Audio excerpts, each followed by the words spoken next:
Okey, Assalamualaikum. Assalamualaikum. Waalaikumsalam Waalaikumsalam warahmatullahi. warahmatullahi. Khabar Yan sihat ya?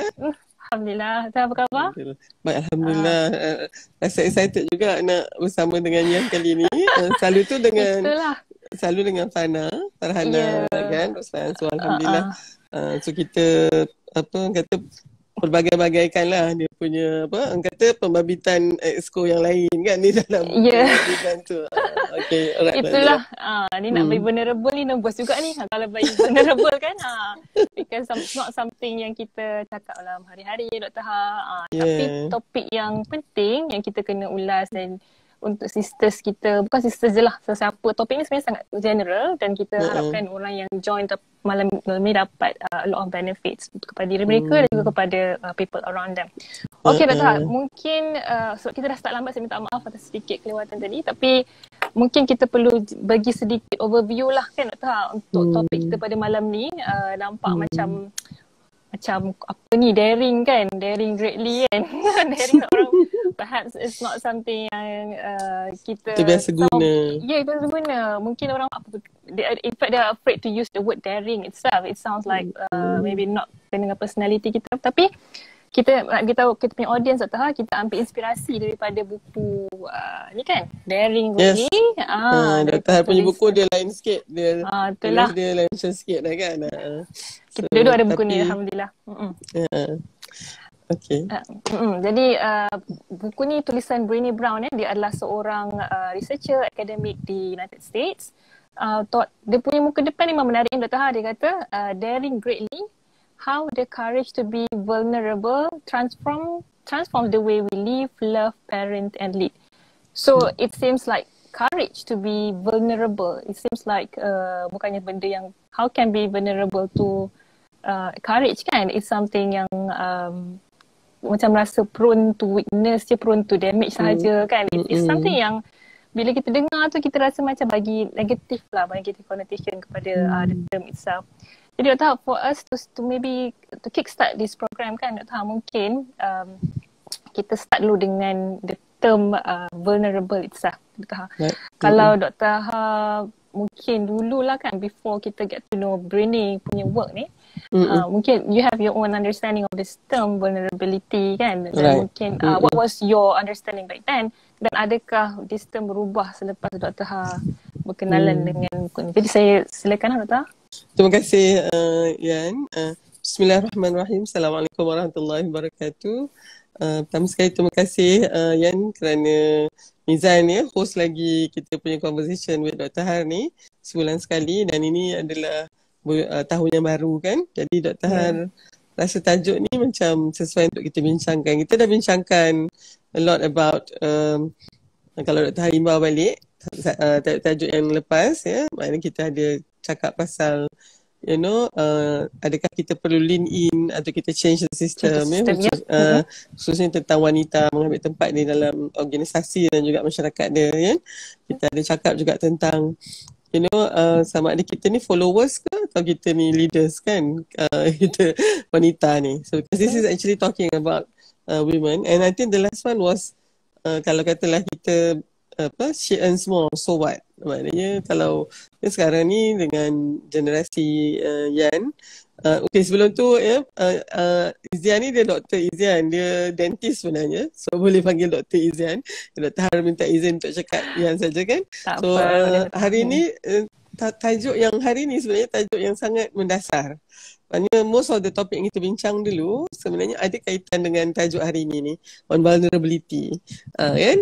So sebelum tu kita mungkin selalunya kan kita alu-alukanlah Siti Hafizah Zakaria ya, SN Fazlina, Siti Tira ya, yang bersama ni. So kalau mungkin nak bagi tahu orang lain ya, we are having this discussion, bagus juga ya, mungkin untuk dengar tentang sebenarnya Dr. Han nak ucap terima kasih sangat pada Yan kerana introducekan buku ni ya, dalam usrah kita. Dr. Han dah baca tak Daring Greatly? I said hold on. Daring Greatly ini sebab vulnerability, and then it really macam okay, Dr. Han mungkin karakter kita berbeza kan Yan. Jadi Dr. Han selalu lihat vulnerability ni macam, atau dalam bahasa Melayunya kerentanan. Vulnerability ni ada yang mengatakan kelemahan, tetapi bila kita kata vulnerable tu maknanya kita sebenarnya macam mudah je lah kalau dalam perubatan. Vulnerable groups ni adalah mereka yang mudah dijangkiti sakit tu. Maknanya dia memang selama panjang hidup Dr. Hari 26 tahun ni, hingga yang mention this in July, it was in July Dr. Hari ada buat catatan kat situ. I was thinking vulnerability adalah satu yang memang menunjukkan kelemahan. Okay? And I think I do not like to talk about it. Ataupun Dr. Har selalu rasa macam ini vulnerable jugalah ni kan. So Dr. Har Malah takut tak? Kita boleh. Okay, alhamdulillah. I think I can trust. Kita pun kalau nak vulnerable depan orang ni, kita kena tengok orang tu boleh kita trust atau tidak kan. Jadi so itu juga brainy cakap macam tu juga. Dia tak boleh juga kita tunjukkan, exposekan, dedahkan diri kita, kelemahan kita kat semua orang Jadi kat sini Dr. Han ingat vulnerability ni macam ada pada orang-orang yang memang personalitinya bertentangan dengan Dr. Han. Maksud dia orang yang takut-takut, semua benda tak nak buat kan, dan dia sebenarnya dikaitkan dengan kelemahan. Oleh sebab tu Dr. Han suka nak memandang diri Dr. Han ni tak vulnerable sangat. Maknanya Dr. Han boleh terjun je and daring lah sebenarnya. Tapi bila baca buku ni, maknanya hold on. Personality macam Dr. Han pun ada vulnerability dia. Macam mungkin nanti kita mungkin boleh expose juga ourselves kan yang pelan-pelan. And I think you are now actually daring greatly because you do not like to have this kind of session where yang jadi moderator kan. Lepas tu because you would prefer to just sit at the back atau dengar saja diam-diam kan, dan tak ada orang tahu kan. Tapi being in here is actually a vulnerability. Untuk Dr. Har pula, this is not my vulnerability. This is, I love this, tapi my vulnerability would be kalau orang tak panggil Dr. Har cakap. Kalau selalu tu agaknya tiap minggu ada orang panggil Dr. Har cakap. Tiba-tiba tak ada dah orang panggil Dr. Har cakap. Then I feel that is my vulnerability. Faham tak? Dia itu vulnerability juga. Tetapi dia bergantung kepada mungkin karakter kita, the way we being raised up. Jadi interesting sangat vulnerability ni atau kerentanan ni sisters. Dan Dr. Har rasa all this while Dr. Har cerita pasal kerangka fikir. In fact sekarang ni pun Dr. Har tengah cakap di dalam slot mingguan dekat TV Ikram. Yang itu Follow Me Dr. Har pula. Yang ni conversation with Dr. Har Jadi yang Follow Me Dr. Har tu, Dr. Har dalam sebulan tu ada satu tema. So bulan ni Januari adalah temanya kerangka fikir, mindset. Dan mindset ni sebenarnya ada dua je, asas lah lepas tu daripada situ bercambah mindset atau kerangka fikir yang lain. Yang itu adalah yang tertutup, terbelenggu ataupun yang jumud. Yang satu lagi adalah yang bercambah, yang berkembang, dinamik. Okay.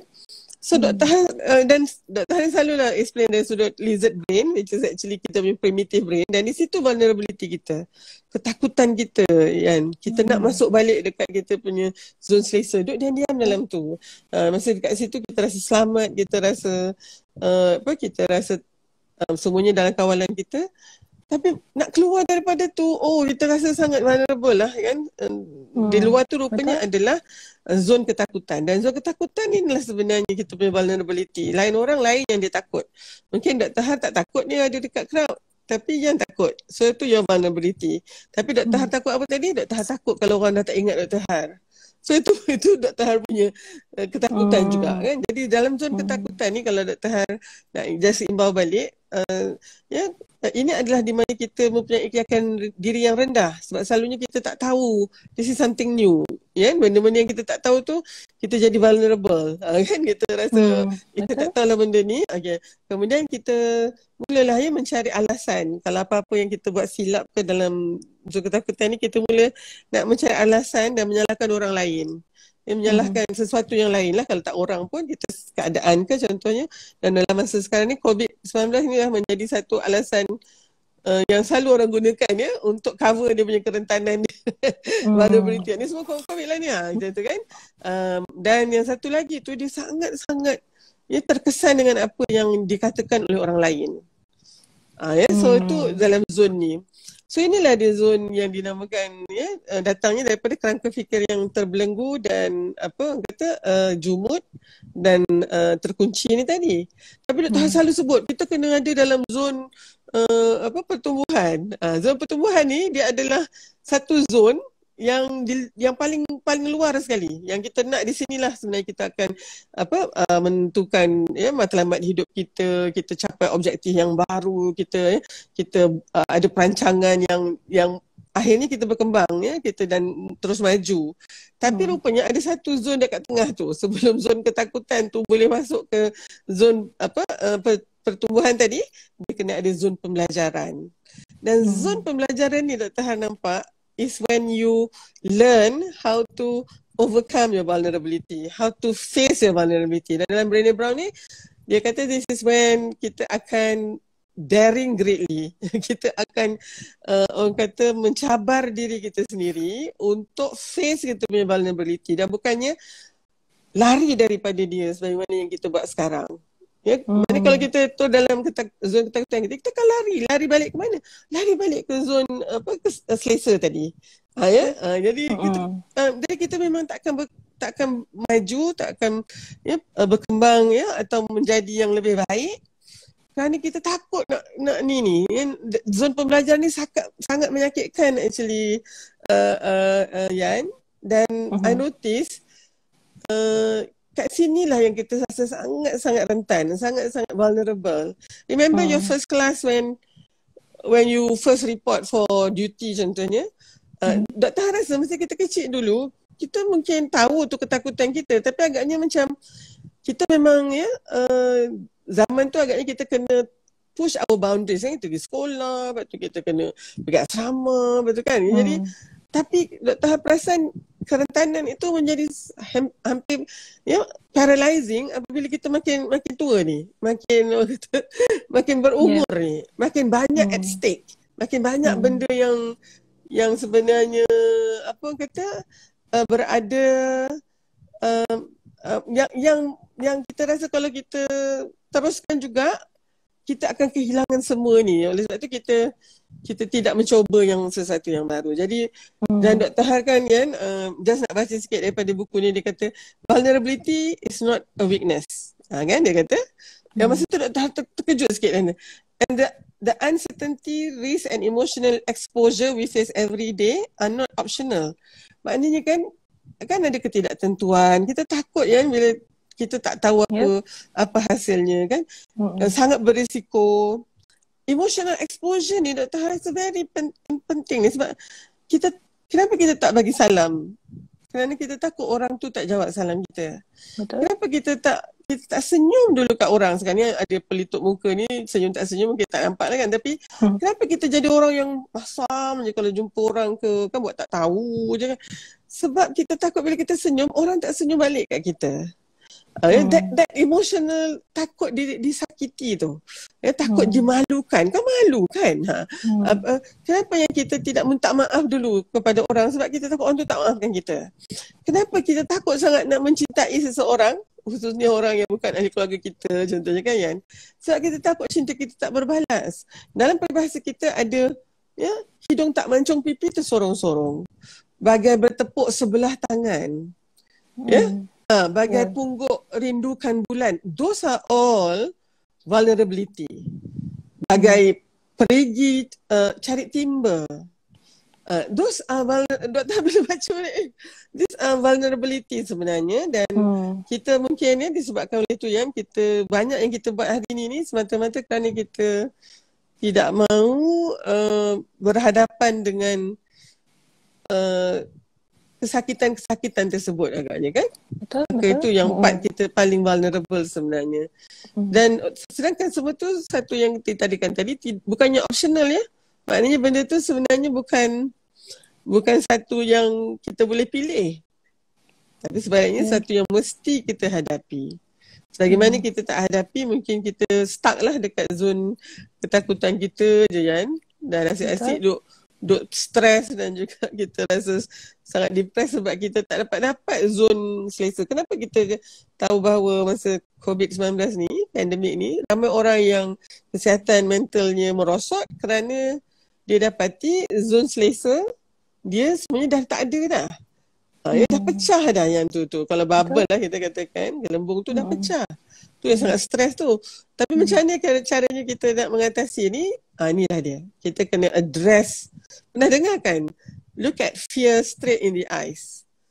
Dr. Har sekarang fahamlah maknanya. Itulah sebenarnya sebahagian lagi nak mengatakan, face your vulnerability and you have to sort of dare yourself ataupun challenge yourself untuk berhadapan dengan tu. So pada pandangan Dr. Har, selalu Dr. Har bagi balik kat Yan, adalah hari ni, dan itu tahun 2022 ni Dr. Har memang itu temanya.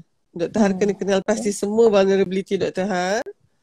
Dan Dr. Har kena berani untuk berhadapan dengan dia. Dan dia sangat menakutkan Yan. Sebabnya yang antaranya macam Dr. Har nak bersara bulan Jun ni nanti.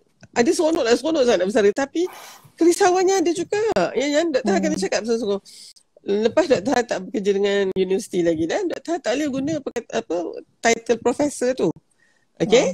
Tapi kalau Dr. Har kata, paling tidak ada datuk. Tapi datuk tu pun kalau tuanku tak ambil balik, mungkin bolehlah Dr. Har guna. Tapi Dr. Har tak biasa guna datuk tu. Tak biasa guna prof tu kan. Jadi kan, dalam otak primitif Dr. Har, dia bertanya tau. Dia kata, dan Dr. Har namakan kan, otak Dr. Har tu sebagai Lizzie kan. Lizzie ni dia kata, habis tu nanti, orang tak panggil you profesor lagi saya. Habis tu, and ada satu part dalam buku ni, satu lagi dia kata, ketakutan kita tu adalah kerana kita takut untuk jadi biasa. Sebab selama ni kita menganggap diri kita ni luar biasa kan. Jadi oleh sebab tu, ketakutannya adalah ketakutan untuk menjadi orang yang biasa saja. Dan dalam konteks ni, Yan, Dr. Har nampak, dia kata, dia nampak macam contohnya kenapa kita duk inflate ourselves ataupun membangga-banggakan diri kita selalunya tu sebab kita takut orang lupa bahawa kita ni sangat istimewa begitu kan. Jadi dan itu semuanya satu yang datangnya daripada satu kehidupan yang sangat rasa terancam bila kita tak dilihat hebat begitu. Betul. Okay, Dr. Har berhenti kat situ dulu Yan. Okey, terima kasih Dr. Har. Saya rasa poin penting yang Dr. Har sampaikan tadi ialah kenal pasti bila kita berada di vulnerability state tu. Sebab bila kita tak perasa, bila Dr. Har baca, saya pun baca, rupanya kita tengah berada di state of vulnerability itu. So bila kita faham kita sedang melalui fasa vulnerable tu, jadi kita boleh decide untuk keluar daripada fasa itu Dr. Har kan. Betul. Tapi macam mana dengan orang yang tak ada pun motivation yang Dr. Har, macam tak terasa pun nak keluar daripada fasa tu, macam adakah kita boleh kata kita dah give up ke, ataupun kita rasa sebab ramai orang saya jumpa jugalah yang sort of dah lose motivation lah kepada satu benda yang dia buat ke apa benda. Jadi benda ni macam kita dah tak boleh nak buat apa. Kalau Dr. Har sebagai Dr. Har dah berjumpa dengan ramai orang, saya pastilah student lah, staff kan, organisasi Dr. Har dan sebagainya. Untuk orang yang dah sort of lose motivation, kita tak cakap lose motivation to live lagi lah, pasal lose motivation to just complete the things that they are doing. Macam mana kita nak pastikan dia orang tak give up dan go on macam itu sahaja? This out of concern to people around us. Ya, soalan tu sangat penting sebenarnya. Dan kalau Dr. Har nampak lately ni Dr. Har drawn into psychology ni. Dia macam ada baru ni ada kawan Dr. Har, kita bincang tentang tajuk usrah untuk tahun ni macam tu dengan grup old girls satu kelas kan. Jadi Dr. Har bagilah tajuk-tajuk contohnya aging gracefully with Allah's love, kan, emotional intelligence. Lepas tu dia PM Dr. Har personally. Dia kata, I'm sorry, I tak minat tajuk macam ni, dia kata, untuk usrah. Dia kata, sebab dia tajuk psikologi ni, dia kata, I will go more for how to build up taqwa, how to become more tawakal, how to become more yang itulah mendekatkan diri pada Allah. And I don't think tajuk macam ni, I tak minat, dia kata kan. So Dr. Har faham mungkin sebab kita jarang mengaitkannya dengan psikologi. Dalam bahasa Arab adalah ilmu nafs ya. Maknanya ilmu tentang diri. Dan Dr. Har ada peluang alhamdulillah yang belajar tentang falsafah teoretikal ya. Antaranya adalah psikologi. Ilmu nafs itu adalah falsafah mengenal diri sendiri. Okay? So soalan siapa saya, dari mana saya datang, ke mana saya akan pergi lepas ni, siapa ciptakan saya, apa tanggungjawab saya datang. Semua tu datang daripada ilmu nafs tu, dan dia mencetuskan pula lah ilmu metafizik lah, epistemologi lah, logik begitu. Tapi pada pandangan Dr. Har, ya, ilmu falsafah ini sangat penting ya untuk dan mungkin ya sebab tu kita drawn ya, kita macam tertarik dengan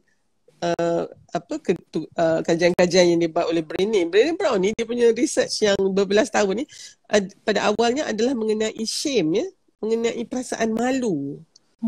Kan, malu dan rasa humiliation tu.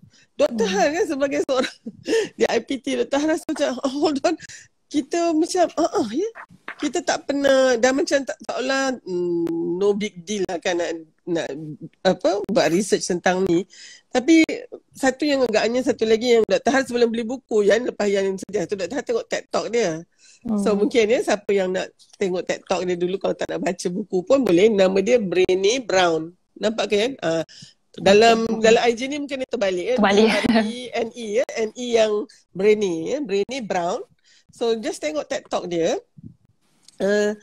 Dr. Har nampak dia bukan hanya kerana research dia tu tau. Tapi dia, dan Dr. Har belajar tentang qualitative research, you sebenarnya jadi tool yang akan assess data tu. And then daripada situ you akan reflect on yourself tau ya.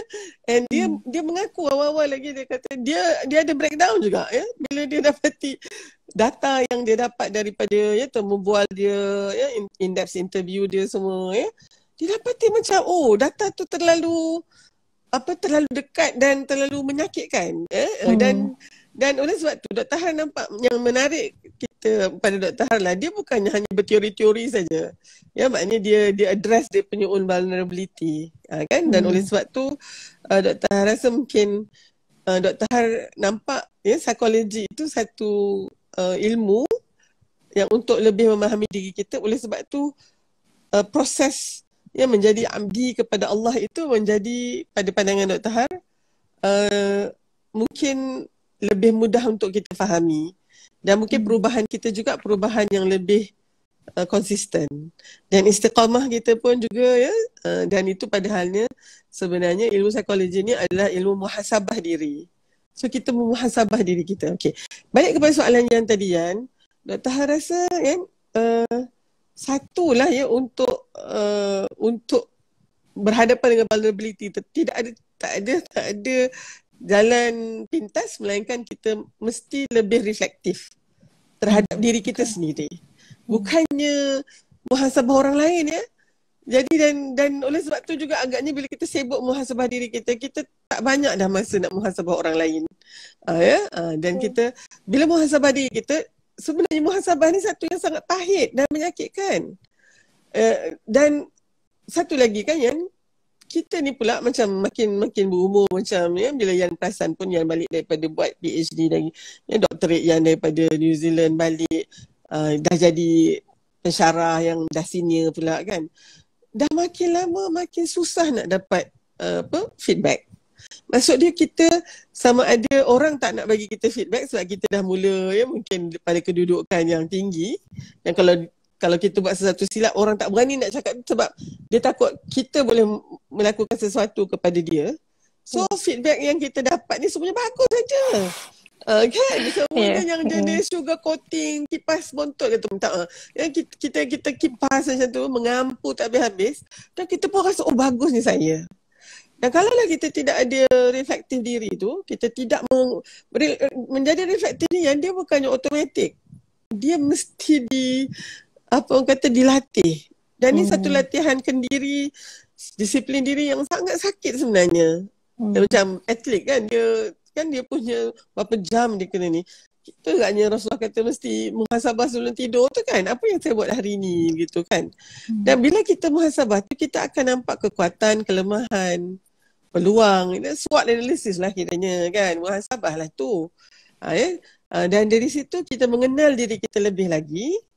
Dan selepas itu kita kenal mana dia agaknya ya, cakap-cakap kita yang daripada otak cicak tadi tu, otak primitif tadi. Yang sebenarnya ketakutan kita yang perlu kita sangkal gitu. So kita kena ada dialog dengan dia. Ya, jadi so bila macam tu ya, Dr. Har berhenti lepas ni nanti. Jadi pandangan Dr. Har, mungkin kalau siapa yang mula dah terasa macam tak ada motivasi ataupun apatah lagi kalau dia rasa tak ada apa yang menjadi sekarang ni, mungkin dia kena mulakan dengan banyak lagi reflektif terhadap diri dia. Dan kalau dia ada kawan-kawan yang dia boleh percaya dan yang memang dia kenal dan tahu dia tu pun sahabat kita tu mengenal kita kan, minta muhasabah dari dia. Sebab kadang-kadang inilah Johari Window tu kan. Ingat kan ada Johari Window, Dr. Han mati-mati ingat dulu. Johari Window ni datang ada researcher kita lah di Nusantara ni kan nama Johari tu kan. Tapi kan pula Johari Window tapi rupanya Joe tu Joseph Lan macam tu, doktor yang researcher tu, dan Harry Ingham ke macam tu nama dia. So dia join it together jadi Johari Window. Dan dalam Johari Window ni kan, inilah dia hasil muhasabah kita. Ada benda yang kita tahu tentang diri kita dan orang lain juga tahu tentang diri kita. This is our open self. Ada orang yang lebih transparent. Macam Dr. Han ni mungkin ramai orang tahu apa yang sebab Dr. Han punya karakter begitu. Tapi macam untuk Yan yang mungkin yang lebih introverted, jadi tak ramai juga yang tahu apa yang sebenarnya tentang Yan gitu ya. Tapi itulah window ni pula dia tak sebut kuadran tau. Dia ada 4 kuadran tetapi dia sebut window. Sebab window ni dia boleh berubah-ubah saiz. Okey. Nah, window satu lagi adalah apabila kita tahu, kita tak tahu pun benda tu tapi orang lain semua tahu. Tadi tu open self, kita tahu orang lain pun tahu. Yang ini kita tak tahu orang lain tahu. Ini yang dipanggil sebagai blind self. Yang ini yang blind spot kita ni. Muhasabah kena ada di sini. Dan apabila lebih banyak muhasabah, tingkap yang blind self tu menjadi lebih kecil dan open self itu menjadi lebih besar lah begitu kan kiranya. Tapi jangan lupa di bawah open self tu ada yang dinamakan sebagai hidden self. Hidden self ni adalah yang kita tahu pasal kita tapi orang lain tak tahu. Yang ini yang kadang-kadang Dr. Han rasa kalau orang tahulah macam mana. Kalau lah dosa kita ni yang ada baunya, memang Yan tak nak dekat dengan Dr. Han. Tapi Dr. Han pun tak nak dekat dengan Yan sebab bau dosa kita tu kan. Dan sebab dosa tu tak berbau, orang tak nampak kan.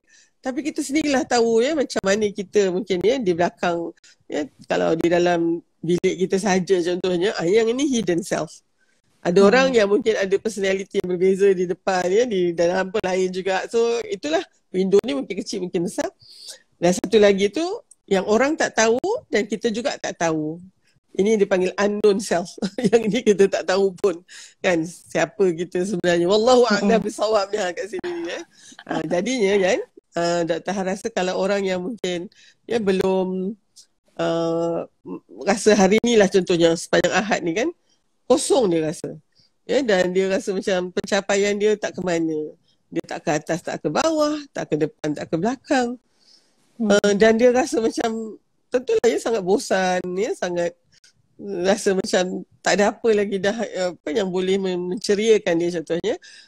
Mungkin yang paling penting adalah untuk memulakan refleksi diri. Untuk melakukan muhasabah diri. Dan dari situ nanti kita akan dapati ya Allah banyaknya lah apa tadi tu perkara-perkara yang selama ni kita mungkin tak nampak dan harus kita kendalikan. Dan mungkin itu saja tau, kita bukan hanya nampak kelemahan tapi kita juga nampak kekuatan kita. Dan di situlah kita terus orang kata terjun je. Dan vulnerability ni bila Dr. Han baca ni daring read ni, Dr. Han tu patutlah Nike tu, brand Nike tu dia kata just do it. Yes. Itu macam jangan banyak sangat fikirlah, buat aja. Macam itulah kan. Sebab kalau overthinking tu nanti kita tak buat lah. Sebabnya kita melayan vulnerability kita tu. Dan vulnerability tu datang daripada otak cicak tadi tu lah, otak primitif. Janganlah nanti kakak Yan, tak payahlah jadi orang kata moderator malam ni kan. Nanti kan malu je tau tiba-tiba kan. Nanti kan orang compare pula yang moderator selalu-selalu tu lain karakter dia. Yang ini lain. That is your vulnerability kan Yan? Betul. Betul. Bekas Dr. tu lah, saya masa baca Brainy punya quote tu, kata there is no courage without vulnerability. Saya rasa macam, oh betul ni, because in order for us to gain courage tu, kita kena keluar daripada kita punya vulnerable state tu. Then only we can get to say that we are courageous kan, Dr. Tapi saya suka sangat Dr. cakap pasal self-reflective tadi, sebab that remind saya dekat second chapter kat buku ni juga, Dr. Yang dia cakap macam mana kita how it's the link between narcissism and scarcity kan. Bila kita tak selalu reflect diri kita, this is when we think that kita lah yang paling bagus, kita lah ada that always superior in dengan orang lain, kita rasa kita yang lebih superior. Saya suka nak share sini dekat audience kita. Dia cakap scarcity ni Brainy maksudkan sini seperti kelompongan ataupun never enough. I'm not good enough, I'm not perfect enough, I'm not pretty enough. So dia thrive in the culture where everyone is hyper aware of lack. Dia kata everything from safety and love to money and resources feel restricted or lacking. We spend inordinate amounts of time calculating how much we have, how much we want and don't have, and how much everyone else has, needs and wants. Dengan social media lagi sekarang, dengan kita kita compare ourselves with others. There's always this cucuk kan untuk kita menjadi narcissist from the area of scarcity. Mungkin boleh ulas sikit sebelum saya nak tanya bukan kenaan dengan current issue lah. Saya rasa kuat penting juga kita address. Yang ni Doktor pernah bagi satu tajuk dalam usrah Puteri Alumni Dr. Har, am I good enough? Dia punya question. Dan Dr. Har buat macam satu Google Form sebelum tu, just isi tempat kosong tu dengan sebanyak mana boleh. I am not dash enough. So masing-masing lah sisters ni kan, dia Dr. Har punya sekolah Sri Puteri ni dah 50 tahun umur dia. Jadi adalah yang batch. Alhamdulillah usrah kami tu adalah kakak-kakak yang mungkinlah seorang dua daripada batch yang awal-awal itu, yang dah lama bersara, dah umur 60 so, kan? Very interesting. Ada juga yang baru je SPM 2 tahun lepas contohnya kan. So tapi kebanyakan I am not good enough, I am not pretty enough, I am not clever enough, I am not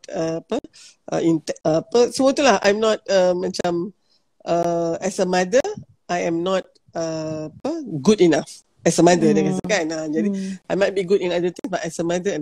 So banyak sangat kan. Kalau dalam ni buku ni kata I'm not good enough, I'm not perfect enough, I'm not thin enough, I'm not powerful enough, I'm not successful enough, I'm not smart enough, I'm not certain enough, I'm not safe enough, I'm not extraordinary enough. Jadi dalam dunia yang penuh dengan scarcity ni sebenarnya adalah mungkin satu kehidupan yang dia sebenarnya dia ada bila ada scarcity ni, dia sebenarnya sangat prone kepada rasa malu lah.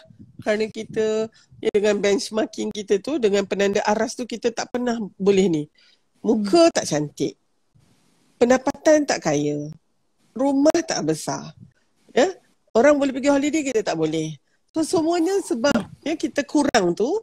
Dan oleh sebab tu dia kata perasaan tak sentiasa tak cukup ni, dia sangat mudah untuk orang kata dibajai dalam satu budaya yang mudah nak memalukan orang. Itu sebabnya shame. Dia sebenarnya dia dapat ni daripada study dia tentang shame lah. Apa yang buatkan kita malu ni kan. Jadi oleh itu dia kata kita punya kerisauan tentang kurangnya kita tu menjadi seperti satu trauma. Satu yang menyebabkan kita cemas dia tak habis-habis. Apa orang kata? Nanti kan kalau misalnya Yan dah jadi doktor dah apa semua kan. Lepas tu katalah Yan ni jenis sederhana je pakai yang contohnya kan. Orang akan kata gaji banyak-banyak tu boleh apa? Kan dah kita pun lah alamak kan So dalam tu Dr. Har nak katakan pula dia katakan kita sepatutnya sekarang ni macam perlu daring. Dan daring ni bukan sikit-sikit punya daring greatly. Dia kata setiap kali kita membuat pilihan yang sebenarnya mencabar social norm ketika tu. Kan? Jadi kalau kata patutnya kalau macam ni ya rumahnya lagi besar tu kan. Macam ni tengok dia tak ambil yang tu, dia ambil yang satu lagi. Oh, anak itu perlu sangat daring greatly kan. Ya. Dan Dr. Han suka dia kata bahawa yang scarcity ni actually kan, kalau misalnya kita lihat bagaimana agaknya kalau katalah never enough, is it lawannya tu is that you feel that you have more than enough. Dia kata bukan tu. Maknanya kan kalau kita rasa kurang ni, kalau kita ambil dia ada ekstrim lah kan. Dia kata benda tu sama je, sama ada you rasa never enough atau you rasa oh you have so much gitu. Dia itu pun akan menghasilkan ya culture yang sama jugalah. Kan? Bila rasa kita banyak sangat, kita rasa nanti orang dengki kat kita lah pula. Tak tenang jiwa tu. So dia kata kita bukan nak bawa ke situ, kita nak bawa kepada ya, I am good enough. I am enough tu. Jadi macam nak kena mendidik diri, kalau katalah yang kita dapat tu, dan itu sangat dekat dengan konsep Islam. Mensyukuri semua apa yang kita ada tu. Dan ini bukannya maksudnya kita ya tak berusaha ya. Maknanya kan kita kena berusaha dan apa yang kita dapat tu alhamdulillah kita syukur. Sikit pun kita syukur, banyak pun kita syukur. Dan kalau kita tengok juga dari sudut emosi yang paling penting ya untuk membawa kepada emosi positif yang lain adalah emosi kecukupan itu kan. Contentment, rasa cukup. Ya. Jadi agaknya bila kita boleh mendidik diri kita cukup lah ni, jadi kita kurang vulnerable sikit. Agaknya lagi yang Dr. Han fikirkan kan ya. Dan mungkin kita akan kena nyatakan bahawa ya bila kita hidup dengan kecukupan itu yang dinamakan sebagai wholeheartedness living. Maknanya hidup yang betul-betul maksimum lah. Sepenuh jiwa raga maksud dia macam tu. Untuk hidup tentang tu kita memang kena ada rasa kecukupan tu Yan. Jadi dan mungkin dalam chapter yang kedua tu Dr. Han nampak conclusion kata sick of feeling afraid and scared. Cukup-cukup lah dah kan. Selalu Tuhan tanya juga pada diri, apa lagi yang tak cukup ni kan. Udah lah tu, risaulah. Nanti kan orang lain dapat lebih ke. Dan itu mungkinlah ya ketamakan kita sebagai manusia. Dan of course kita jangan lupalah kan syaitan yang sentiasa di dalam Quran Allah kata kan syaitan itu akan menakut-nakutkan kita dengan ya kemiskinan, dengan kekurangan. So Dr. bila baca tu Masya Allah kan, that is vulnerability. Kan dia dalam Allah memang katakan syaitan tu nanti akan takut-takutkan kita. So mungkin kita tak boleh lah terus macam ni kan. Alhamdulillah kita ada 4 orang yang sentiasa bersama dengan kita. Terima kasih. Sebab kadang-kadang kan bila IG lah ni kadang seorang-seorang tuam tu kan. So dan kita sebenarnya tak apa kalau misalnya sebabnya nanti kita ada recording dan seterusnya. Tapi mungkin kalau ada pertanyaan ke semua kan Yan ataupun komen tolong tuliskan. So mungkin kita Dr. Han saya tak dengar. Dr. Han seperti muted. Okay, baru dengar. Oh, tadi tu macam ada call masuk. So, bolehlah kalau ada yang nak tanya. Macam tu. Silakan. Okay. Saya pun nak cakap terima kasih Dr. Han. Ada family member saya ramai join ni dekat bawah ni. Oh, ya ke? Yeah. I'm not sure they're still here but I saw them joining in. So, thank you saya. Cakap terima kasih lah. My family has always been my greatest support lah. Whatever saya nak buat pun diorang buat kan. Nak jadi IG Live punya moderator, go. Kan?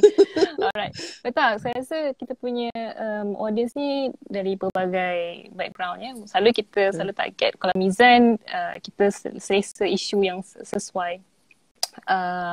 Okay Dr. Han, ada soalan lagi. Macam mana Prof kalau kita selalu rasa nak living large? Mungkin kita boleh address juga soalan dia sebelum saya buat next. Maksud living large tu macam mana? Maksud dia nak dapatkan semua begitu ke kan? Agaknya? What do you understand by living large? Maybe having a lot, owning a lot. Maybe saya tak tahu, mungkin soalan ni boleh clarify, tapi my understanding is that lah. Mungkin kalau if that is the context of the question, Dr. Han, bagaimana Dr. Han? Alright. Terima kasih siapa yang bertanya tu sebab Dr. Han rasa bila kita ada scarcity, lawannya tu abundance kan? Scarcity tu maknanya kekurangan kan, maknanya scarce lah ya, tak cukup, ketidakcukupan gitu kan. lawannya adalah berlebih lah. Kan? Semuanya abundance, berlebih. Itu tadi yang Dr. Har kata bahawa itu juga kalau ikut Brainy lah dia katakan, dan Dr. Har fikir pun it's not rocket science dia kata. Itu pun nanti akan menimbulkan vulnerability juga. Sebabnya you ada cita-cita, setiap yang kita ada tu tak cukup juga. Sebab kita fokus kita kepada yang abundance tu kan. Tapi of course kita diajar bahawa kita kena ada target yang tinggi begitu kan. Kalau tak dapat tu pun kata cubalah gapai bintang di langit. Kalau tak dapat bintang, bulan pun jadilah macam tu kan. Jadi so memang kita kena ada cita-cita yang tinggi begitu. Tetapi kita kena juga ada konsep tu lah bagi kita orang Islam ni sebenarnya. Kita sudah ada dah dalam hadis yang ajabal li amril mukmin yang selalu dengar dari Dr. Har kan. Ajaib kehidupan orang beriman ni. Semuanya baik untuk dia disebabkan oleh iman dia. Kalau dia diberikan nikmat, dia syukur, itu baik untuk dia. Dan dia kalau diberikan ujian, ujian ni tadilah kita nak banyak ni dapat separuh je. Kan kita rasa teruji lah. Kita rasa lengkap lah, dah ada suami dan tiba-tiba Allah ambil pula mereka ni kan. Dah kurang pula kita kan. Jadi ujian-ujian ini kita sabar dan itu juga baik untuk kita. Jadi syukur dan sabar itu adalah satu ubat untuk memastikan kita sentiasa berada di atas titik seimbang. Ni Dr. Har baru sepanjang Dr. Har baru bentangkan dia orang punya projek kumpulan tentang isu semasa. Dr. Har ajar, ingat kot dia orang tak dengar pun, tak faham kan, tapi rupanya projek dia orang tu semuanya tema dia sama. Dalam segala isu semasa kita mesti mencari titik seimbang dia kata. Maknanya tadilah taklah too scarce, but taklah juga too abundant. So tadilah good enough tu. Good enough itu dan itu adalah yang akan membawa kepada kesejahteraan. So Dr. Har tak tahu sama ada menjawab atau tidak, mungkin maknanya kalau kita nak living large tu ataupun maknanya kita ambitious tu tak apa pada pandangan Dr. Har. Tapi kita juga kena percaya dari sudut qada dan qadar Allah tu kan, maknanya ada benda yang kita nak sangat tapi Allah tak bagi. Ada benda kita tak mau sangat-sangat kan, tapi itulah yang Allah bagi. Dan kita tahu benda yang Allah nak bagi kat kita tu kita tak boleh lari pun. Kalau benda tu masih belum Allah nak bagi kat kita, kita tak boleh cari, tak ada siapa boleh bagi kat kita. Oleh sebab tu kan dalam konsep itu, iman kita itu membawa kepada titik seimbang tadilah. Dan itu sebenarnya pada pandangan Dr. Har, satu platform yang paling, kalau springboard tu kan, kalau katalah kita tengok Pandalila nak melompat tu kan, dia ada springboard dia tu kan. Dr. Har imaginekan itulah springboard dia untuk menjadikan kita lebih berani berhadapan dengan vulnerability kita. Sambil tu kan yang Dr. Har mungkin kan, Dr. Har selalu tahu kalau tengok, Dr. Har ni minat jugalah tengok macam cerita Gladiator, macam Vikings tu kan, kadang Dr. Har suka tengok. And every time they have this battle punya scene kan, especially now dengan HD tu kan, dia punya darah mengecik lah, dia punya lumpur lah, peluh dia tu semua kan, you can really see that. Tergeraklah hati, macam inilah cara perang masa Uhud, masa Badar. Tak takut ke dia orang tak takut ke dia orang tu? Mesti takut memang tak takut kan. Tapi they just went into the battlefield, and that is the greatest, agaknya kan satu pencapaian dan itu yang Allah bagikan. Kalau dia orang syahid tu, dia orang mati, Allah bagi pahala syahid tu kan. Kalau Dr. Har agaknya nampak orang but they actually run dia orang macam berlari menuju satu sama lain. Takkan tak takut kan. Dr. Har pernah baca dalam buku yang lapis-lapis keberkahan tu kan Salim dia kata, dia katakan, adakah anda ingat para nabi itu tidak takut, dia kata. Dan Dr. Har masa tu Dr. Har perasan baca dalam tentang Nabi Musa tu, punya banyaklah ketakutan Nabi Musa tu. Nak jumpa, nak kena pergi jumpa Fir'aun kan, Allah suruh dia pergi Fir'aun, dia punya takut lah tu yang dia mintanya Harun untuk tolong dia. Dan dia pernah tumbuk orang, tiba-tiba mati orang tu kan, dan dia ketakutan lari pula kan. Dan hingga kan Syekhul Madian itu mengatakan jangan lagi kamu takut it's a very, dan itu vulnerability kita agaknya, Yan. Dalam Islam, dalam Quran Allah suruh kita address ketakutan kita tu. Okay. And agaknya di situlah sekarang Dr. Har faham lah, sebenarnya hidup ini menjadi lebih bermakna kalau kita kenal pasti vulnerability kita ni, kerentanan kita, dan kita address dia. Jadi dan itu sangat painful lah sebenarnya, yang Dr. cakap ni pun terasa ni. Terasa sangat. All my vulnerabilities kan. Jadi does that make sense? Sorry kalau tiba-tiba merapu pula. Saya kira tahu. Saya mungkin ada soalan yang saya nak tanya tadi lah. Okay, sila. Okay, sebab Dr. Ha, bila Dr. Ha cerita kan pada mula sampai sekarang, kita dah actually sampai satu stage yang you were being very vulnerable, dan saya pun bilang Dr. Ha pun saya being vulnerable, dan dia somehow manage to create this connectivity kan among people. Bila kita berjaya menonjolkan kita punya kelemahan, orang tu punya kelemahan, jadi kita develop some sort of trust kan Dr. Ha. Tapi macam mana pula dengan sort of katalah institusi ataupun organisasi, bila kita berada di hierarki yang tinggi contohnya, macam mana kita nak, boleh ke seorang leader tu, seorang menunjukkan dia punya vulnerability dia kepada maybe orang bawahan dia? Will that develop trust, or will that develop sort of ketidakpercayaan sebab now you're showing your weaker side, so leader tu tak, adakah berbeza? Sebab saya rasa apa yang saya faham sekarang ni, kita boleh same page bahawa vulnerability tu is not longer a weakness now. We kind of agree that this adalah satu strength. Tapi adakah dia strength pada semua level, pada semua perkara? Saya rasa ada antara kita punya audience ni mungkin berada di hierarki tertinggi tertentu dan nak address konsep vulnerability ini kepada organisasi dia dan sebagainya. Doktor rasa leader, for example. Okay. Mungkin soalan ni sangat lagi penting dalam konteks mereka yang berada di hierarki yang tinggi lah. Kat situ sebenarnya mereka jadi sangat takut, lebih takut lagi. Sebab dah banyak sangat at stake sebenarnya kan. Kedudukan, pangkat, dia punya title dia, gelaran-gelaran dia, bintang-bintang dia, semua tu kan.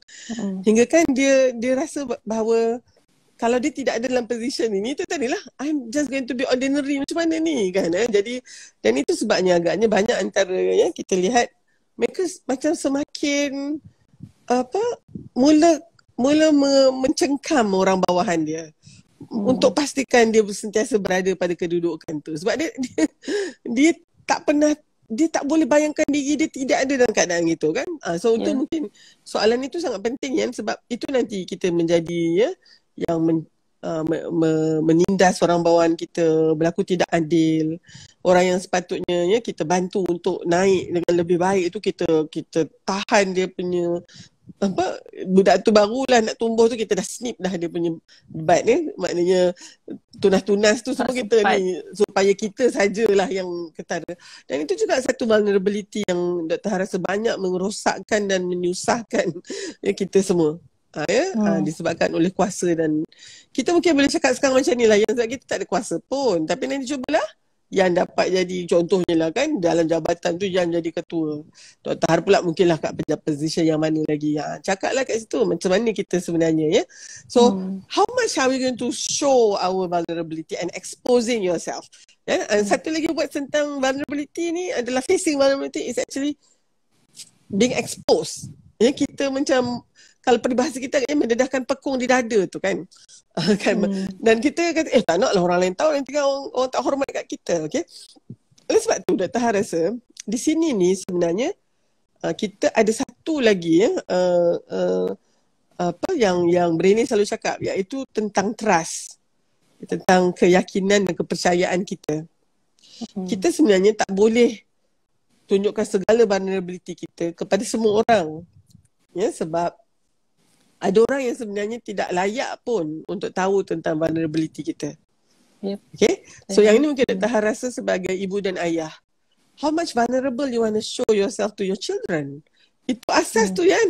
Belum lagi how much vulnerable you want to show to your, you ketua jabatan, atau mungkin ketua dalam organisasi you, banyak mana you nak tunjukkan tu. So we are talking about trust. And Brainy dia sangat objektif tentang tu. Dia kata, you should only show your vulnerability to the person you trust. The person who is going to help you overcome this vulnerability. Bukannya orang yang akan ambil you punya, data tentang vulnerability tu and jual kat semua orang ataupun dedahkan kat semua orang.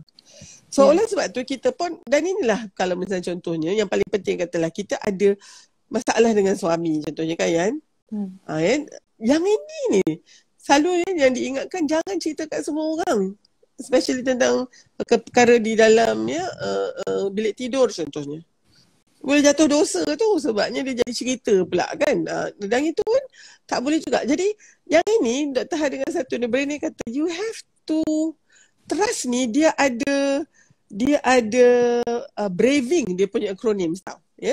Braving ni adalah macam ingredient dia. Bila ada semua ni baru you boleh trust. Braving.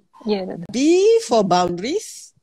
Maknanya tak semua benda lah kita boleh cakap kat ni pun. Kita kena ada boundary kita dengan orang yang kita nak trust tu. Maknanya kita mungkin boleh, taklah boleh semua juga. Dan dia pun dia kena ada juga batasan dia. Okay?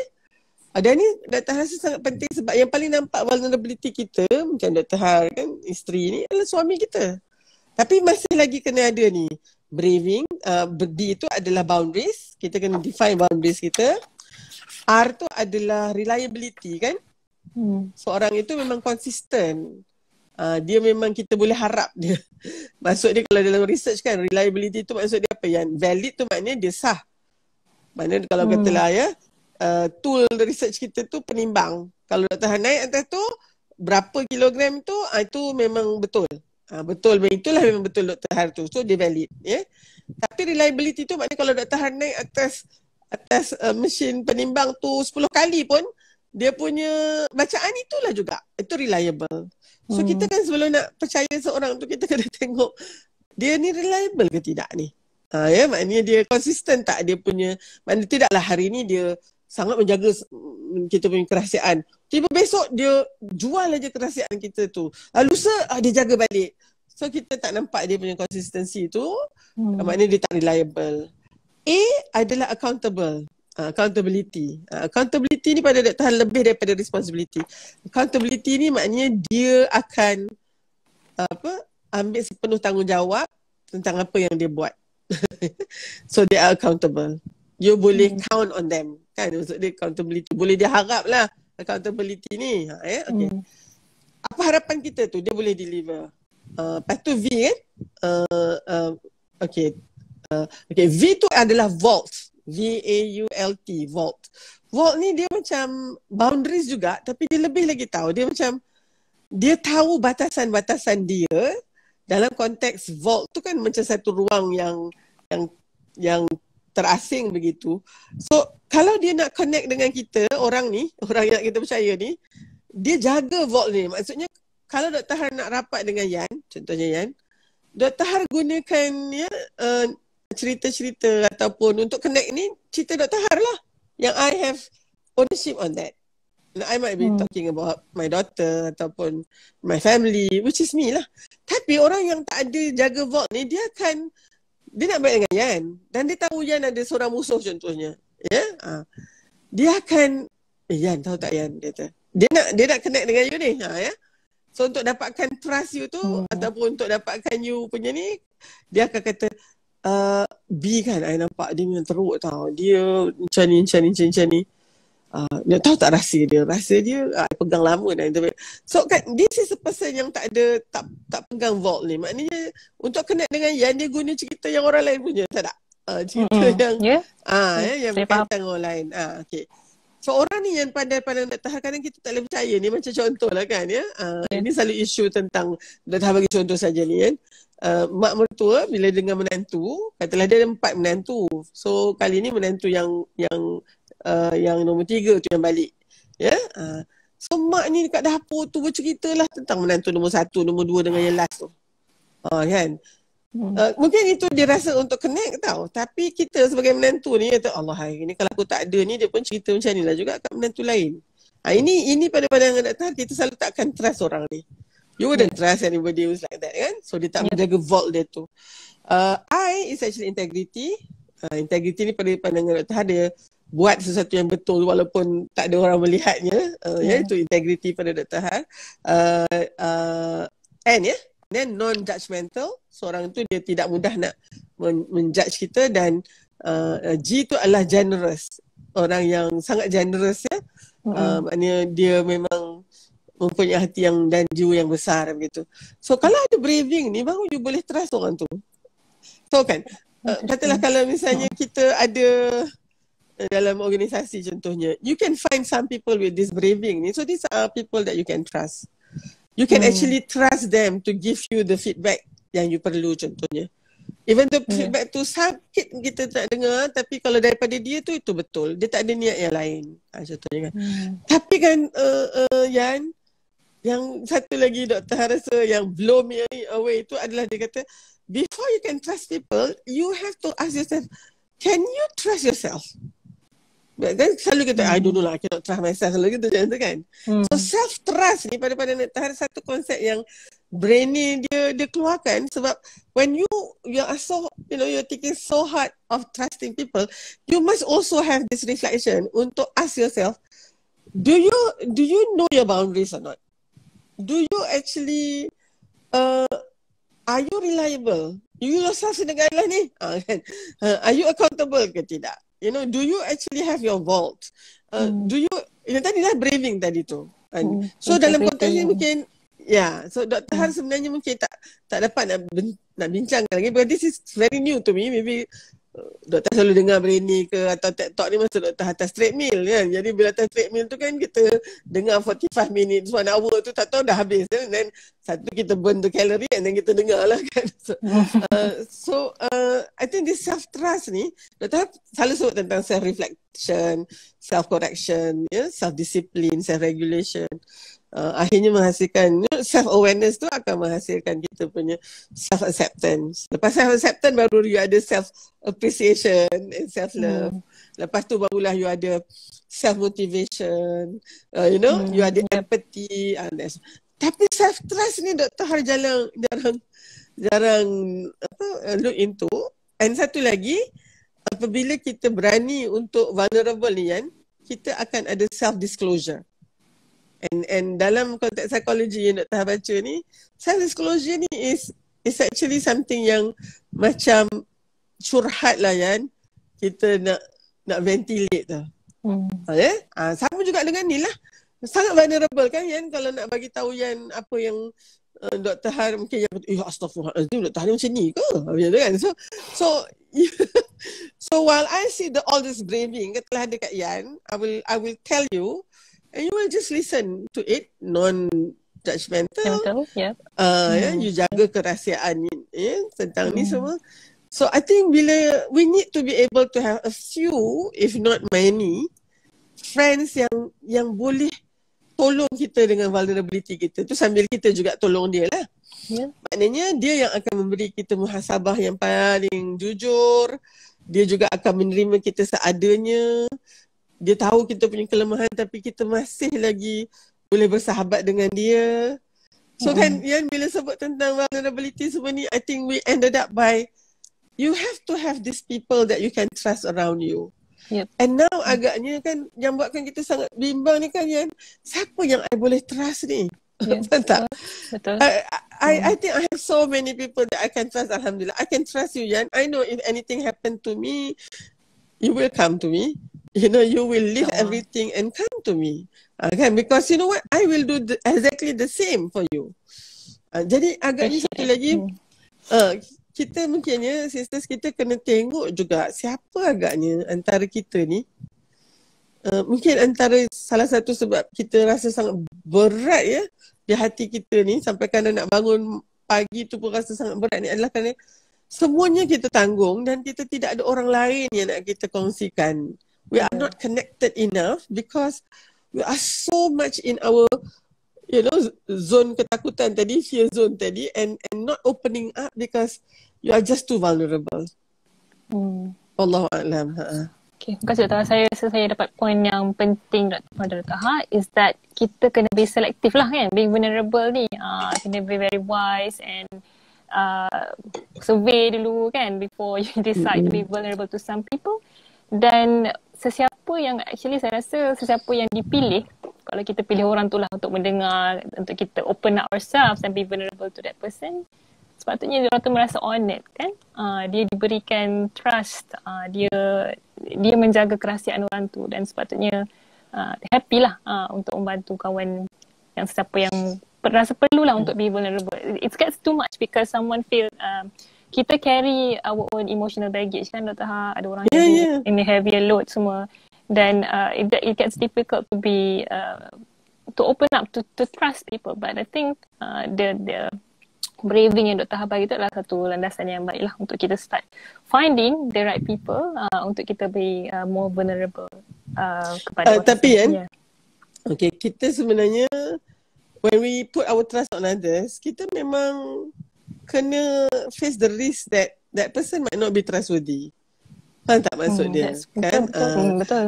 Dan ini dah the painful reality lah. You rasa dia ni kawan yang you percaya, tiba-tiba tak sampai sehari orang lain semua dah tahu. So you learn your lesson and this is something yang you need to, tak boleh lah, this is the imperfection lah. The world is not perfect, you are not perfect, this person pun not perfect. Tapi lepas ni you tahu lah, you don't have to trust that person anymore. I think in my life yang 56 years ni, this is where you feel betrayed. Kan? Betrayal. Malam semalam nak tahan dengan Aiman Azlan, we cakap pasal kecurangan, infidelity, which is actually a very a form of betrayal sebenarnya, pecah amanah. Kan? You trust that person. Kan? And you have all your, you share your dream and hope. Suddenly this person, dia anggap benda tu tak important. And then bukan tu saja, dia duakan you dengan orang lain pula kan. So it's so painful. Jadi daripada experience ni yang kadang orang lepas kahwin tu dia tak nak kahwin lagi, dia tak trust orang lagi dah. Kan? To me, not trusting other people tu is part of your vulnerability. So before that person hurt you, you baik tak payah apa-apa commitment.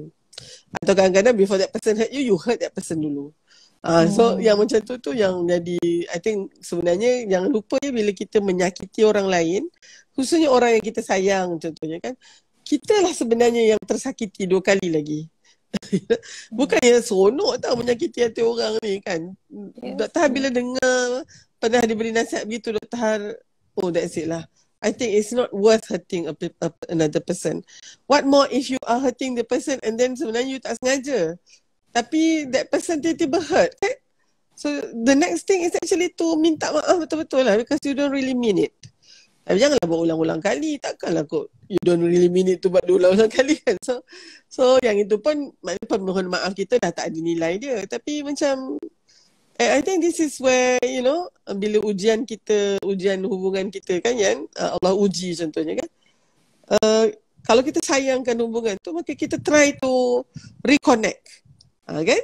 Dan daripada situ yang mungkin bila dah hilang marah tu, katalah Yan buat something, Dr. marah sangat, Dr. kata tak nak lagi dah kawan dengan Yan ni Tapi mungkin bila dah tenang sikit tu, I need to tell you Yan, I feel very hurt by what you have done. Dan kita tengok Yan memang tak tahu pun yang Dr. Har akan hurt sebab your niat lain kan. And so actually Dr. Har, so benda ni yang menjadikan kita tak perlulah tak bertegur sampai 3 hari ataupun kita duk asyik-asyik nak menjatuhkan satu sama lain, kan? And then macam tadi tu, kalau you rasa vulnerable because you are always up there leading, kadang orang ni dia rasa dia tak boleh bayangkan dia jadi pengikut, dia mesti jadi ketua saja kan. Yang ini adalah persepsi yang konsep lama tentang kepimpinan dan kepengikutan, where it's very hierarchical and very feudalistic lah. Maknanya pemimpin tu lah segala-galanya, semua pengikut ni semua tak pandai, bodoh aja. Tapi sekarang kalau kita lihat, pengikut dan pemimpin tu dia dah sama level dia. Maknanya two side of the coin as important. Sebabnya orang daripada followers ni dah datangnya leaders. Dan leaders ni dia kena sentiasa melihat diri juga following. Dia juga follower. Jadi bila ni berlaku kan, maka mungkin vulnerability untuk menjadi pengikut biasa itu lebih mudah untuk ditelan dibandingkan kalau sentiasalah di dalam hierarchical ni. Ya? Dan ini yang mungkin Dr. Han kata generasi muda macam generasi Yan dan ke bawah ni memang rasa lemas lah dengan hierarchical yang ada ni, hierarki ya. Lambatnya lah agaknya nak naik tu kan ya, kita nak naik pangkat pun tunggu orang lain dulu kan. So sistem yang begini yang tidak memberikan ganjaran kepada mereka yang memang punya keupayaan, tapi sebaliknya hanya tengok ya berapa lama di dalam perkhidmatan tu, dia sangat sluggish sebenarnya. Ya, kita bagus macam mana pun ya, idea kita tu sangat boleh digunakan, tetapi kita sebenarnya lagi kita banyak bercakap kat bawah tu, lagi orang kat atas takut rupanya Yan. Vulnerability lah. Dia ni tak boleh jadi ni Halina ni. Katalah macam Dr. Han kan. Itu Yan masuk dalam my unit atau my department kan. Bermula tu bagus lah kan. Atau saya you actually my supervisee. I supervisor PhD you.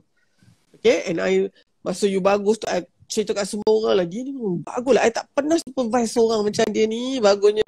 PhD tu sikit je correction dia kan. Lepas tu you pun kata Yan, you kena masuk my department tau. So Yan pun habis dapat PhD tu dapatlah masuk department tu. And you are a shooting star contohnya kan. Tapi kalau I ni vulnerable, tak boleh jadi ni. Lepas tu mulalah I nafikan you apa-apa ya. Mungkin nak pergi conference ke tak boleh. Dia junior lagi. Yan pun akan kata kenapa Prohar ni? Hari tu dia ni kira macam my mentor kan. I ni you protege I kan. So, sampai sekarang ni sebabnya I dah mula rasa vulnerable. I tak kata nanti kan I tak boleh imagine Yan tu lebih baik daripada I. So how as teachers kan Yan, sebab Dr. Izzian dia mengajar di UM. So Dr. Han nak cakap macam ni lah as teachers ni. Kita kena ingatkan diri kita, anak murid kita akan sentiasa pastinya akan jadi lebih baik daripada kita. Itu tanda kejayaan kita mendidik mereka Yan. Dan ni salah student Dr. Prof doakanlah jadi macam Prof kan. Let me tell you, you are going to be better than Prof Har. Tak dulu Prof mana boleh. Tak, you are going to be better than me. You know why? Because I am your teacher. Prof Har ni cikgu you. Jadi you are definitely going to be better than Prof Har. Dan bila Dr. Har actually bukannya mudah nak cakap tu Yan, that's my vulnerability. Tapi when I train myself to do that, I feel that is what I need to prepare myself. Dr. Har kena lihat anak-anak murid Dr. Har jauh pencapaiannya lebih baik daripada yang Dr. Har dah capai. Dari sini sebenarnya Dr. Har nampak kan Yan, cikgu-cikgu yang sekolah cikgu tadika, cikgu sekolah rendah tu, dia punya keikhlasan dia sebagai guru tu sebenarnya jauh lebih lagi daripada kita yang kat Menara Gading ni tau. Sebab cikgu tadika dia tahu anak murid dia takkan terus jadi budak tadika saja kan. Panjang lagi jalan. Ingat lagi cikgu dah satu Dr. Har. Siapa nak jadi apa-apa. Nanti semua kamu jadi lebih hebat daripada cikgu. Lepas tu dia ingat lagi dia joke, nanti kalau cikgu tengah pakai tongkat minta jalan, awak jangan langgar ya. Masa tu kan dah satu kan, Dr. Han macam nak menangis. Takkanlah kau nak langgar cikgu kan. Dan cikgu ni juga dia duduk dekat Sungai Besar lah kan, tempat Kak Har. Masa Kak Har mula keluar daripada keluar kat surat khabar, magazine semua. Dia jumpa Mak Kak Har pun masa tu masih ke pasar semua kan. Kak Haji dia kata, Halina dah ni ya, tahulah dah jadi pakar kan. Sebabnya dia ikuti Dr. Har tau. Cikgu je, alhamdulillah cikgu doakan. Saya memang doakan dia selalu. Kak Haji dia kata, dia kalau keluar je kat majalah kat mana ke, saya memang beli dan saya potong, saya jadikan scrapbook dia kata. Dia rasa macam oh my god. Cikgu-cikgu ni dia sebenarnya lagi mulia tau daripada kita yang tak awal dah vulnerable ya Dr. Semenjak mula kecil lagi dah showing the vulnerability tu dia kindergarten students only kan. Mana Mak Amin ni cikgu-cikgu yang boleh mengajar anak murid dia tu kan. Dan dia tak ada pula rasa macam nanti anak murid ni lagi baik dari aku kan. Kan? Tapi kita ni pula yang dekat Menara Gading yang tinggi-tinggi ni pula, kita pula takut bila pelajar kita lebih baik daripada kita tu kan. So insecurity tu ya. Ya, the insecurity. Okay kan. Okay Dr. Ada Ha, lagi kita ke soalan? Tak ada. Okay, kita dah. Tapi just one last question Dr. Ha, before kita wrap up. Kita just nak raihkan, mungkin ada brothers kot yang join ni. Kalau tak pun kita Dr. Ha sendiri ada anak lelaki kan. Just the term vulnerability ni somehow macam tak connect dengan men, dengan lelaki. Adakah so saya nak tanya Dr. Ha, macam mana dengan some social expectation kan, lelaki mesti jadi this masculine, mesti own up to everything. So they result in some, dia tak boleh berada di state vulnerability itulah. Mungkin certain societies macam tu, saya rasa quite generally macam tu juga. Just kita nak maybe nak address this issue kepada our brothers dia ataupun kepada later on kita akan tengok ke. Silakan. Yeah, I think that is a very important question to ask at the end of this discussion. Is vulnerability just women issues saja ke? Dr. Ha pernah masa dengar TED Talk Brainy tu, dia kata that question was actually posed to her, tahu. Sebab dia nampak macam it's just, tapi dia buat juga research. Sebenarnya men punya vulnerability pun sebenarnya as a human being kita ada that vulnerability. Tapi men dia punya culture tu is more of not showing that vulnerability. And because of that, dia kata banyak men actually suffer lah. Kan? Dia tak boleh express emotion dia contohnya. So untuk tu Dr. Ha nampak macam in a society where kita punya expectation on what is men should be doing and what women should be doing. Mungkin kita perlukan a few more years untuk a few more generation to actually change this perspective. So sementara ni Dr. Ha rasa orang lelaki memang dia mungkin lah kalau Wallahualam, kalau Dr. Ha salah tolong betulkan. Kalau Dr. Ha lelaki hari ni, I find that I might not find people who I can trust enough to expose myself. To self-disclose myself gitu tu lah kan ya. Tapi di situlah peranan ibu pada pandangan Dr. Ha. Pandangan Dr. Ha, isteri. Sebab kita memang deal with vulnerability. So sebabnya ya, kalau Dr. Ha masa Ikim Dr. Ha cerita tentang pengaruh ibu kepada pendidikan anak lelaki, yang paling penting ya, ibu antaranya adalah yang seri emosi anak, khususnya anak lelaki. So there's a lot of study that shows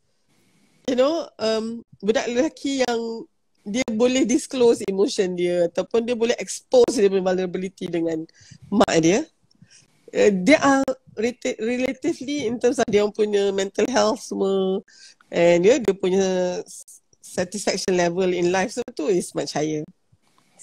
So oleh sebab tu ibu Dr. Ha ni dan you all ni future ibu ataupun you are sisters to brothers kan ya. Dr. Ha ni I'm a wife to a husband macam tu kan. So Dr. Ha kena kejap. Okay, Dr. Ha kena kena memberikan ruang untuk the men in our life to trust us enough to be vulnerable. Kita tak akan apa pula macam ni kan orang lelaki tak patutnya macam ni daripada kecil lagi. So they can cry in front of you, they can actually show their vulnerability without actually any any shortage of attention macam tu kan. Jadi so oleh sebab tu kita lihat itu peranan kita lah pula kan. So Dr. Ha I think and mungkin ini satu lagi kan untuk siapa yang macam mungkin sedang ya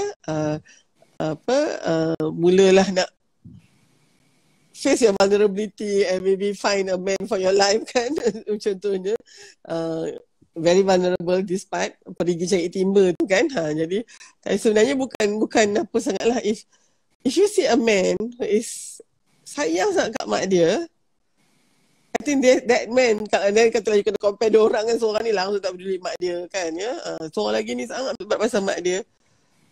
I just want to tell you a man who love dia punya mak, dia akan sayang isteri dia. Dia akan tahu macam mana nak sayang isteri dia. Cumanya kita pula isteri ni janganlah pula rasa vulnerable pula, nanti kita kena share kasih sayang kita dengan mak mentua kita, atau mak mentua kita nanti tak nak share kita.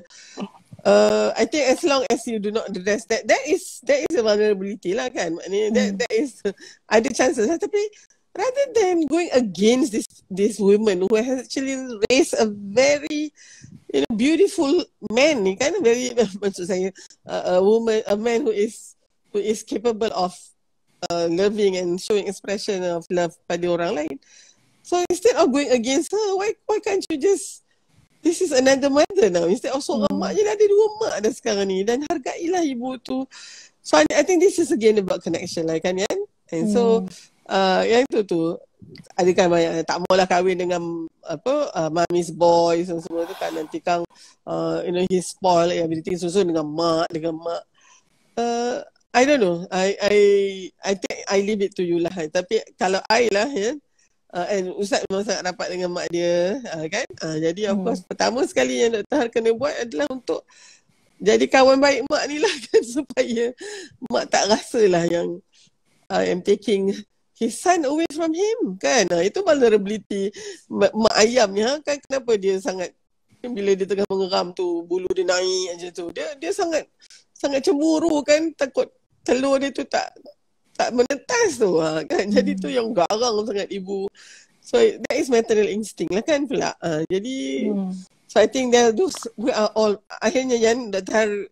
Rumuskan sikit ni boleh ke? Ya, silakan. Akhir sekali agaknya mengakui tentang kelemahan dan vulnerability, kerentanan kita ini adalah mengakui kita adalah manusia biasa.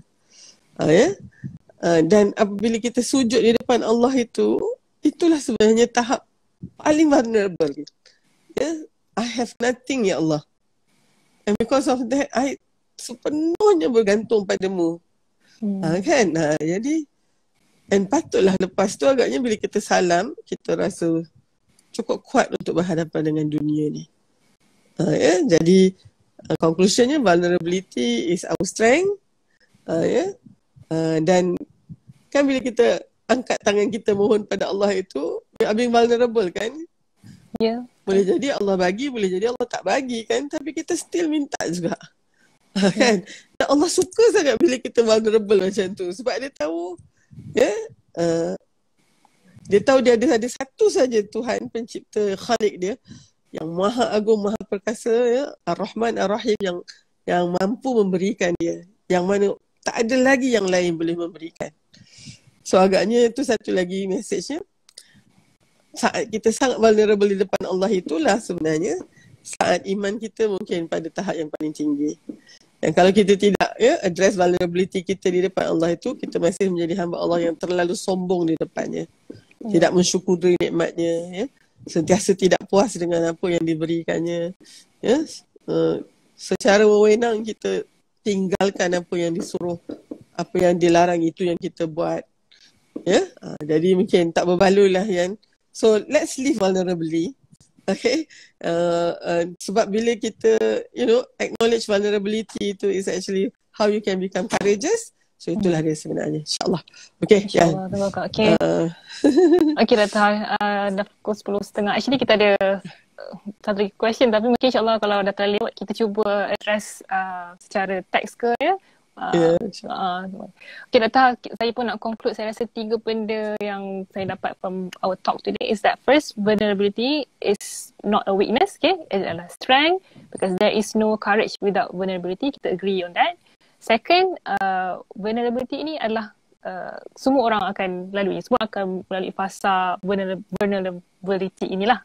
So kalau nak kata you lawyer ke, you engineer, tak ada vulnerability, but the thing is you will face this in some point of your life. Kita kena jadi self-reflective kenaan itu. Dan ketiga, berkenaan dengan vulnerability itu bukanlah oversharing. Dia adalah selective sharing dengan orang yang kita letak braving tadi tu, yang kita trust kan.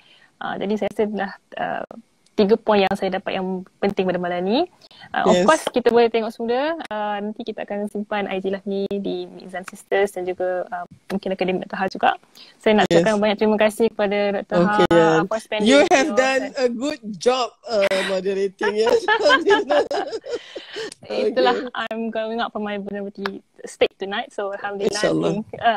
Okay Dr. Ha, kita rasa kita boleh conclude dulu dekat sini dan insyaAllah saya pulangkan balik kepada pengerusi insyaAllah next time kepada Kepana for the next conversation with Dr. Ha session. So everyone please tune in next month. Kita akan buat ni secara berkala, monthly as I said earlier.